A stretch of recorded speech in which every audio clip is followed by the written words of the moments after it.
Hello guys and welcome back. Today we're comparing health insurance in USA versus Germany. When comparing health insurance in the USA and Germany, there are notable differences in coverage, cost, and system structure. Here's an overview of key distinctions. In the USA, the health insurance system is primarily private, though there are public options like Medicare for seniors and Medicaid for low-income individuals. Most people obtain insurance through their employer, government programs, or by purchasing private insurance.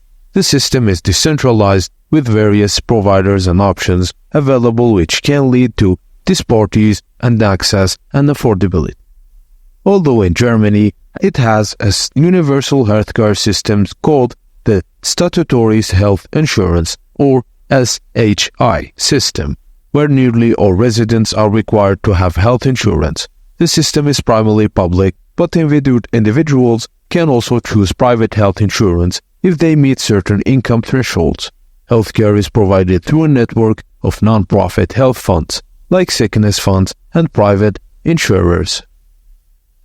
When we talk cost, healthcare is generally cheaper in Germany, with income-based premiums and lower out-of-pocket costs, while in the USA, costs can vary significantly and are generally higher. Both countries offer choices, and both countries offer high-quality care, but Germany's universal system often leads to better accessibility and more equitable healthcare outcomes. And that's it, guys. Thank you for watching, and please don't forget to like and subscribe for more.